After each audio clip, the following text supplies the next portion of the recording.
All right, welcome to The Explainer. Today we are going deep, really deep, to the very edge of reality itself. We're talking about one of the most mysterious, most mind-bending objects in the entire universe, the black hole. So let's just jump right in with a question that sounds like it's straight out of a sci-fi movie, but it's actually rooted in some seriously strange physics. What if our entire universe, everything you see, everything you know, is actually inside a black hole?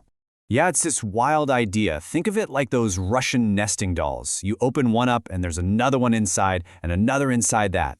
The theory goes that our reality might just be one of those dolls, one layer in this huge cosmic family tree. A parent universe creates black holes, and each one of those black holes could, blossom into a brand new child universe. And maybe, just maybe, we're living in one of them right now.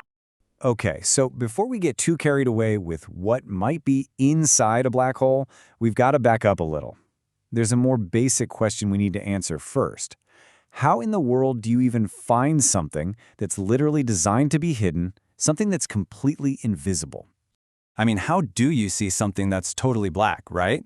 Well, the secret is you don't. You can't look for the black hole itself because it swallows light. So instead, astronomers got clever. They learned to look for the chaos it creates around it. You're not looking for the culprit, you're looking for the cosmic crime scene it leaves behind. So scientists basically become these cosmic detectives. They're on the hunt for clues. For instance, they'll see stars orbiting, well, nothing. Just an empty point in space with a massive gravitational pull. Or they'll detect these incredible blasts of X-rays from superheated stuff spiraling in. And sometimes they can even hear the ripples in space-time itself, gravitational waves, when two of these giants smash into each other. Yeah, that's a great way to put it. As all this gas and dust gets sucked into that swirling vortex around the black hole, it gets squeezed and heated up to millions of degrees. And when that happens, it just blasts out X-rays. It is the most unmistakable, messy evidence you could ask for. It's like a cosmic monster chewing with its mouth wide open. Okay, so we've spotted one. We've seen the evidence. Now we get to the really mind-bending part. Let's imagine something impossible. Let's take the journey. What would actually happen if you fell into one? The very first thing you'd come across is something called the event horizon. Now, it's important to get this right. It's not a physical wall. You wouldn't smash into it. A better way to think about it is like being in a river. You know that point where the current just gets too strong, and no matter how hard you swim, you're going to go over the waterfall? That's the event horizon. It's the ultimate point of no return, woven right into the fabric of space-time. And get this, because this is where it gets really weird and not at all like the movies. If you're falling into a supermassive black hole, one of the really big ones, you could actually drift right across that event horizon without even noticing. Seriously, no big drama. The whole spaghettification thing, where you get stretched out like a piece of spaghetti, that happens, but it happens way later, much, much closer to the center.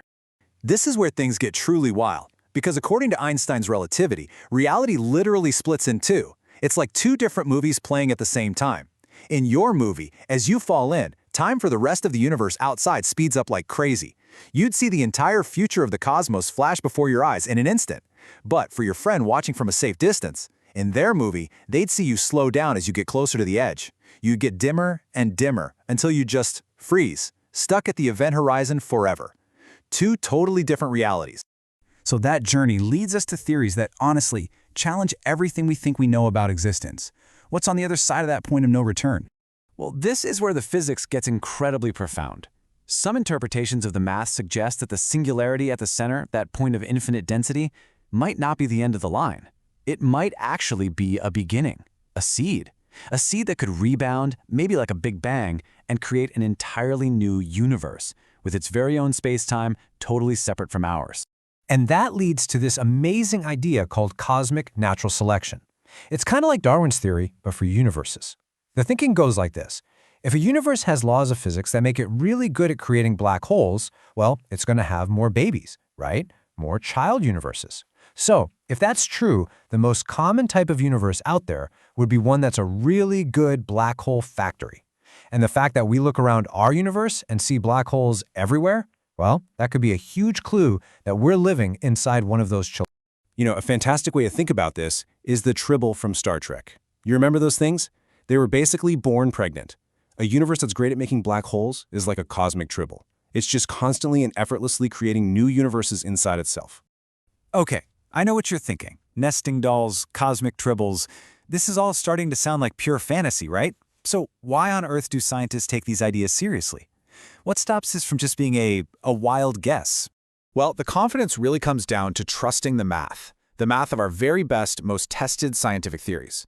Take something like Hawking radiation. We have never, ever seen it directly, but it's a prediction that just pops out when you combine Einstein's general relativity with quantum physics. And quantum physics is, without a doubt, the most successful scientific theory in all of human history. So when these incredibly powerful frameworks both point to something, even something weird, scientists pay attention. You kind of have to listen.